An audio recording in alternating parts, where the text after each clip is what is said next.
Why does $35 West Cork crush $400 Redbreast 21? 8 Irish whiskeys to skip in 2026, plus 3 gems revealed a pricing fraud. Answer will piss you off. Enjoyed the video? Smash that like button and sub so you never miss a drop. 8. Redbreast 12. Redbreast overrated? There's an entire thread asking this question. Entire thread. Massively disappointing at $60. Price doubled from where it should be. Community split between category leader and indifference to dislike for entire category. That's not consensus. That's civil war. Very nice premium whiskey when compared to basic Irish offerings, but deserves some praise for sure. But, you know what comes after but? The truth. Everything before the but is bullshit. Green Spot is $50 to $55 for a fantastic alternative, both single pot still from Midleton. Same distillery. You're paying $15, $20 extra for what? Red on the label instead of green? Someone said I would buy Redbreast 1010 before Macallan. Being compared to Macallan is not a compliment in 2026. That's like saying I'd rather have Olive Garden than Taco Bell. Congratulations, you chose the slightly less terrible option. Everyone recommends it because it's safe. It's the Lalo Blanco of Irish whiskey. Nobody gets fired for recommending Redbreast. Nobody gets excited either. Buy Green Spot and save money while getting the same distillery quality. Or keep buying Redbreast because Reddit told you to. 7. Tullamore Dew. You know what's funny? Every American thinks this is authentic Irish whiskey. You know what we call it back home? Laughable. Direct quote from actual Irish person. Tullamore Dew is laughable here in Ireland. Laughable. That's not reviewer speak. That's your drunk uncle at Christmas telling you the truth. Inoffensive, but completely lacking in redeeming qualities. That's the nicest possible way to say tastes like absolutely nothing. It's what you serve someone you hate but have to be polite to. Americans buy this thinking they're getting a taste of Ireland. You're getting a taste of what Ireland exports to people who don't know better. We keep the good stuff for ourselves and send you this. For the same $30, buy Power's Gold label. That's what we actually drink. Or keep buying Tullamore and telling yourself it's smooth. 6. Jameson Standard. There's a reason people often have it with ginger ale and lime. You know what that reason is? Because it tastes like shit without it. Mass-produced and generally liked. It's not special. That's bartender code for I make rent off this but wouldn't drink it myself. It's the Toyota Corolla that broke down twice but your dad still defends. Inoffensive but completely lacking in redeeming qualities. I've poured this bottle 10,000 times and I still can't tell you what it tastes like. Mildly sweet? Vaguely alcoholic? It's whiskey for people who don't like whiskey. Jameson 18 is very good but expensive and still not worth the price. Even their premium line can't escape being Jameson. That's sad. Green Spot costs the same and actually has flavor. But sure, order another Jameson Ginger. I need to pay rent anyway. 5. Bushmills Standard range. You bought Bushmills. Let me guess. Some American told you it's Protestant whiskey and Jameson is Catholic whiskey, and you thought that was cute? Community carefully mentions quality Bushmills, which means the Standard range isn't quality. That's diplomatic Irish shade. We're very good at that. Bushmills 10 is okay, but you're paying $15 extra for the name. The single malts, 16 plus, are actually good, but then you're in Scotch price territory. At that point, why aren't you buying Scotch? Mainstream with minimal character. It exists. It's drinkable. It won't offend anyone at your boring dinner party where everyone talks about their kids' soccer schedules. Skip it entirely or go straight to the 16. The middle ground is for cowards.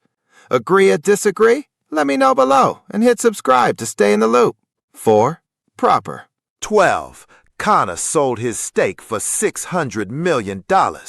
You know what that tells you? He got out while the getting was good. Serious Irish whiskey enthusiasts don't even mention this in discussions. The omission is louder than any review. It's like asking wine experts about barefoot Moscato. They just stare at you in confused pity.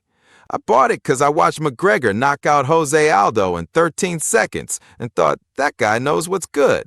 Turns out punching people in the face doesn't translate to making whiskey. Who knew? Celebrity whiskey following the Casamigos playbook. Famous person, pretty bottle, mediocre liquid, massive marketing budget. You're not buying whiskey, you're buying McGregor's third yacht. There's a reason real Irish whiskey heads won't touch this. Learn from my $35 mistake. 3. Redbreast 21. Pull up a chair, cause I'm gonna show you something that'll make you angry. 2022, 230. 2025, 400. That's 74% increase in 3 years. Not decades, not inflation adjusted. 3 years. Irish whiskey is damn near criminal in pricing now. Direct quote from Community. Criminal. Not unfortunate or unfortunate but understandable. Criminal. For $400, you can get Springbank 18, Ben Romac 25, or Glendronach 18, plus Ardbeg Corey Reckon, plus enough left over for a nice dinner. All better. All actually worth their prices. Pricing doesn't make any sense at all. It doesn't have to make sense when people keep buying it. You're teaching Irish distillers they can charge whatever they want and you'll pay it. Stop enabling this. 2. Midleton Very Rare. Very rare. Let's talk about that name.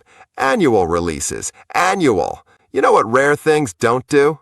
Release every single year like clockwork. That's not rare. That's a product line. $180 to $250 for very rare that serious collectors don't even discuss in Hidden Gem Threads. When enthusiasts ignore your premium offering, that should tell you something. They create artificial scarcity. Make just enough that it sells out, but not so little that they lose money. It's the Supreme Hoodie model applied to Irish whiskey. Congratulations, you bought limited edition mediocrity. For $200, you could get Powers John's Lane, $65, Green Spot, $55, and Yellow Spot, $80. That's 3 excellent bottles covering your entire whiskey cabinet versus one very rare bottle you're afraid to open because it's special. It's not special. You're just convinced it is. Like, sub, and drop a comment if you're vibing with the content. 1. Teeling Single Malt. You went to Dublin, took the Teeling distillery tour, they gave you a sample. You bought a bottle. I know because I did the exact same thing. $60 to $100 for a distillery that opened in 2015. You're paying for Dublin real estate and tourist foot traffic. Mentioned as mainstream with zero standout praise. That's reviewer speak for exists. Dingle and Waterford make better single malts at similar or lower prices. They're not in Temple Bar, so tourists don't know about them. But actual Irish whiskey nerds do. Teeling riding the Dublin tourism wave like a surf instructor who can't actually surf. You're paying premium for location, not liquid. Want actual craft Irish? Killowen, Waterford, Dingle, not the distillery next to the Guinness storehouse. Hidden Gem. 3. West Cork Black Cask, $35. $35 for Toasted Barrel Irish that competes with 60-plus bottles. $35. Really competitively priced. Under $30 for Classic Bourbon Cask. Black Cask, really good competitor to Toasted Barrel Irish at $35. That's not me hyping, that's enthusiast consensus. While you're dropping $75 on Redbreast wondering if you got played, I'm drinking West Cork Black Cask and laughing. Toasted barrel finish creates unique caramel and vanilla notes without tasting like someone dumped extract in it. Affordable craft that punches above its weight. This is what value looks like when distilleries focus on liquid instead of marketing. Buy 2 bottles for the price of one Redbreast 12. Thank me later. Hidden Gem 2. Drumshambo Single Pot Still. Love the Drumshambo Pot Still. Creamy feeling because of oats. Oats in Irish whiskey. Nice dried fruit sherry taste. Not as strong as Redbreast, but I prefer it. Direct quote, prefer it over Redbreast for $50, $60 versus $70. Oat in the mash bill creates this creamy mouthfeel that's completely unique. It's like drinking silk that gets you drunk. Pinot Noir Cask Limited releases are quite nice. Actual innovation beyond standard finishing. This is what happens when distilleries experiment instead of just copying what Midleton does.